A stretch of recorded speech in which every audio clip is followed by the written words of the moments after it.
News 7 Tamil நேயர்களுக்கு வணக்கம். பதில் சொல்லுங்க சார் நிகழ்ச்சிக்கு உங்களை வரவேற்பது நான் ரேஷ்மா முரளி. இன்னைக்கு நிகழ்ச்சி நம்ம எதை பத்தி பார்க்க போறோம் அப்படின்னு பாத்தீங்கன்னா, மது மற்றும் போதை பழக்கம் ஒரு தனிநபர் மட்டுமல்லாம ஒரு சமூகத்தை எந்த அளவுக்கு பாதிப்பது, அந்த பாதிப்புல இருந்து எப்படி நம்ம வெளிவருவது போன்ற பல சந்தேகங்களுக்கு தீர்வுகள் வழங்குவதற்காக ஜீவன் கேர் சென்டருடைய நிறுவனர் மற்றும் தமிழ்நாடு மது மற்றும் போதை பழக்கத்தின் துணைத் தலைவர் டாக்டர் சென்னை பிரசாத் இணைஞ்சிருக்காங்க. வாங்க உங்க வெல்கம் பண்ணிடலாம். வணக்கம் சார். சார், நிறைய பேர் போதை பழக்கத்தினால பாதிக்கப்படுறாங்க சார். அது எதனால சார்? அதுக்கான காரணம் என்ன? இன்றைக்கி ஈஸியாக கிடைக்குது. அது ரெண்டாவது ரெஸ்ட்ரிக்ஷன் கிடையாது. யார் வேணாலும் போய் ட்ரிங்க்ஸ் வாங்கலாம். இப்போது எப்படி சொல்கிறதுன்னா, இந்த ஏஜில் இருந்து கொடுக்க மாட்டோம், இந்த ஏஜில் இருந்து தான் கொடுப்போம் அப்படின்ற அந்த வழிமுறைகள் இல்லை. அதனால் இன்றைக்கி சின்ன பசங்க ஒரு 13 வயசுலேருந்து பசங்க இதுக்கு அடிமையாகிறாங்க. இப்போ அந்த பழக்கத்துலேருந்து எப்படி சார் வெளியே வர முடியும்? வெளியே வர முடியுதுன்னா, இந்த இப்படி மறுவாழ்வு மையங்கள் இருக்கிறதே நிறைய பேருக்கு தெரியல. அப்போ இது போய் மக்கள்கிட்ட சேரணும்.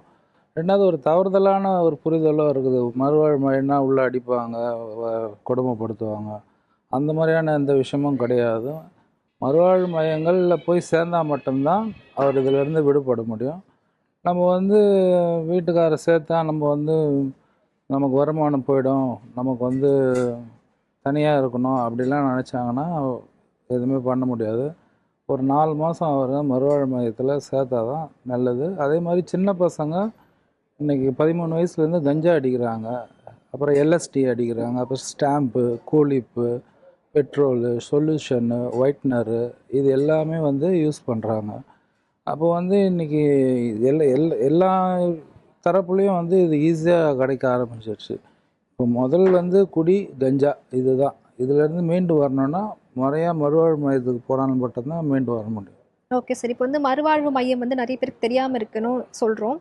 அதையும் தாண்டி உள்ள என்ன மாதிரியான ட்ரீட்மெண்ட்ஸ் இருக்குன்னு நிறைய பேருக்கு தெரியாமல் இருக்குது சார். ஸோ என்ன மாதிரியான ட்ரீட்மெண்ட் ப்ரொசீஜர்லாம் இருக்கும் சார்? அதாவது இப்போ அட்வர்டைஸ்மெண்ட்லலாம் பார்த்தீங்கன்னா, இந்த அடிக்ஷன் பவுடர் தரோம், பொய்யான சைடு ஆக்டர்ஸை வச்சு எங்கள் வீட்டுக்கார் இது அடிக்ஷன் பவுடர் சாப்பிட்டாரு, நாங்கள் குணமாயிட்டோம். இதை குணம்லாம் படுத்தவே முடியாது. இதை நம்ம நிறுத்தி தான் வைக்க முடியுமே தவிர, இது சர்க்கரை வியாதி மாதிரி தான். பட் ஆனால் இது எப்படி நம்ம நிறுத்தலான்னா, இவங்க சொல்கிற மாதிரி தோசை மாவில் கலந்து கொடுக்கலாம், பாலில் கலந்து கொடுக்கலாம், சாப்பாடில் கலந்து கொடுக்கலாம் அப்படின்ற இந்த மாதிரி ஒரு விஷயமே இல்லை. இதுக்கு ஒருத்தர் சிகிச்சை இந்த மாதிரி பவுட்ரு இருக்குது, இதுக்கு உடனே தீர்வு இருக்குது அப்படின்னு சொன்னார்னா, அது உண்மையாக இருந்ததுன்னா அவர் தான் உலகத்திலே நம்பர் 1 பணக்காரராக இருப்பார். அந்த மாதிரியான விஷயமே கிடையாது. இது மன சம்மந்தப்பட்ட விஷயம். இது மனசும் மூளையும் சம்மந்தப்பட்ட விஷயம். இது முறையாக மனநல காப்பகம், இந்த சிகிச்சை மையம், இந்த குடிபோதை மறுவாழ்வு மையத்துக்கு போனால்தான் பண்ண முடியும். உள்ளே நம்ம எப்படி எங்களை அணுகணும் அப்படின்னா, கான்டாக்ட் நம்பர் இருக்குது. ஜீவன் கேர் சென்டர்னு போடலாம். சென்னை டி அடிக்ஷன் சென்டர் போட்டால் கூகுளில் வரும். ப்ளே ஸ்டோரில் ஆப் இருக்குது, ஆப்பில் இன்ஸ்டால் பண்ணிக்கலாம். இதை அவங்க தான் கூப்பிடணும் நம்மளை. அவங்களா யாரும் வாலண்டியராக அட்மிஷன் ஆக மாட்டாங்க. நம்ம தான் அழைச்சிட்டு வர மாதிரி இருக்கும். அதனால் நம்ம இந்தியா முழுவதும் நம்ம இந்த சேவையை செய்கிறோம். Okay sir. Jeevan care centre எத்தனை பிரான்ச்சஸ் இருக்குது சார்? சென்னையில் 2 பிரான்ச் இருக்குது, அப்புறம் பெங்களூர், கிருஷ்ணகிரியில் இருக்குது. பட் எந்த ஊரில் இருந்தாலும் பரவாயில்ல, சென்னைக்கு அழைச்சிட்டு அந்த டிஸ்டன்ஸ் தான் அவர் வீட்டு பக்கத்தில் சேர்க்குறதோட அது கொஞ்சம் தொலை தூரத்தில் சேர்த்தா தான் அவரும் அதிலேருந்து விடுபடுவார். பக்கத்துலேயே சேர்த்தா கொஞ்சம் தைரியமாக இருப்பார். நான் என்ன பண்ண தெரியுமா அதெல்லாம் சொல்லுவார். ஏன்னா இதை நடத்துறது ரொம்ப கஷ்டம். இன்றைக்கி அப்போ இதிலேருந்துலாம் விடுபடணுன்னா முதல்ல அரசு தான் இதை ஒழுங்குபடுத்தணும். அங்கங்கே சமூக நல அமைப்புகள் வச்சு இதை பண்ணலாம். இல்லை மறுவாழ்வு மையங்களை இன்க்ரீஸ் பண்ணலாம். இல்லை மறுவாழ்வு மையங்களுக்கு மானியம் மாதிரி கொடுத்து எங்களோட டைப் வச்சு நம்ம அவங்களோட டைப் வச்சு ஏதாவது செய்யணும்னா நம்ம அதெல்லாம் பண்ணலாம். மறுவாழ்வு மையம் போயிட்டு திருப்பி வந்த பேஷண்ட்ஸ் திருப்பியும் குடிப்பாங்களா சார்? திரும்ப குடிக்கிறது மேக்ஸிமம் 99% கிடையாது. யார் ஒருத்தர் அந்த மாதிரி குடிப்பாருன்னா, பாதி சிகிச்சையிலேருந்து கூட்டிகிட்டு போகிறாங்க இல்லையா. இப்போ எப்படி சொல்கிறது, இப்போ உள்ளே இருந்துக்கிட்டே இப்போ நீங்கள் டிஸ்சார்ஜ் ஆகிறீங்க, உங்கள்கிட்ட சொல்லி அனுப்புறது, நீ எங்கள் வீட்டில் போய் சொல்லு, அந்த மாதிரி சொல்கிறது. அந்த மாதிரி ட்ராப் அவுட் ஆகும். இல்லை அவங்க வீட்டில் ஏதோ சோக நிகழ்ச்சி, இல்லை யாரும் இறந்துட்டாங்க அப்படின்னா ட்ராப் அவுட் ஆகும். இல்லை வேறு ஏதோ கல்யாணத்துக்கு போகணும், இவர் தான் இருக்கணும் அப்படின்னா, இதெல்லாம் இருக்குதுன்னா சேர்க்கக்கூடாது. எல்லாம் பார்த்துட்டு தான் அதுக்கப்புறமா தான் சேர்க்கணும். இந்த மாதிரி பாதி சிகிச்சையில் போகிறவங்க மீண்டும் வந்து எடுக்கிறதுக்கு வாய்ப்பு இருக்குது. ஏன்னா அவங்க முழுமையான சிகிச்சை அடையாமல் தான் போகிறாங்க. அதனால் வாய்ப்புகள் இருக்குது. வந்து எவ்வளோ நபர்களை வந்து நீங்கள் வந்து குணப்படுத்திருக்கீங்க சார்? இது வரைக்கும் ஒரு 15,000 பேரை குணப்படுத்தியிருக்கிறோம். அதாவது எப்படி சொல்கிறதுன்னா, பேட்டா செப்பல் வந்து எப்படி ஆரம்பித்தாங்கன்னா, எல்லார் கால்லையும் செருப்பு இருக்கணும் அப்படின்னு தான் ஆரம்பித்தாங்க. ரிலையன்ஸு 500 ரூபாய்க்கு ஏன் ஃபோன் கொடுத்தாருன்னா, ரிக்ஷா ஓட்டுறவங்க கூட மொபைல் வச்சுருக்கணும்னு தான் கொடுத்தாங்க. அது மாதிரி இதை ஆரம்பித்த நோக்கம் வந்து தமிழ்நாட்டில் யாரும் குடிக்கக்கூடாது அப்படின்றது தான் என்னுடைய பேராசை.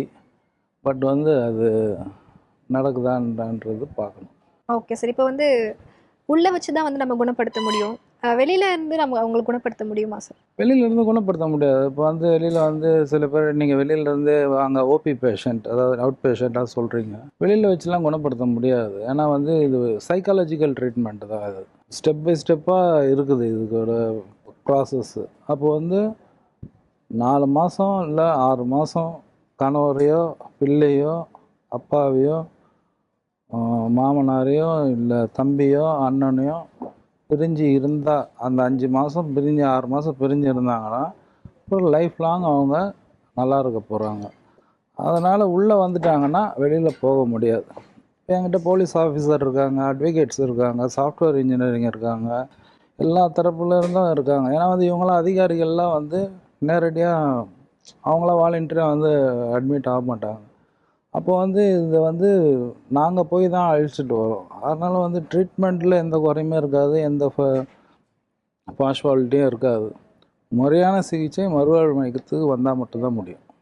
அதே மாதிரி வீட்டில் இருக்கிறவங்களும் வந்து சிந்தித்து பசங்களையோ கணவரையோ நம்ம வந்து பாதுகாக்கணும்னா ஹாஸ்பிட்டலுக்கு போகக்கூடாது. ஹாஸ்பிட்டலுக்கு போகிறதுக்கு வந்து உடல் ரீதியான சிகிச்சை தான்.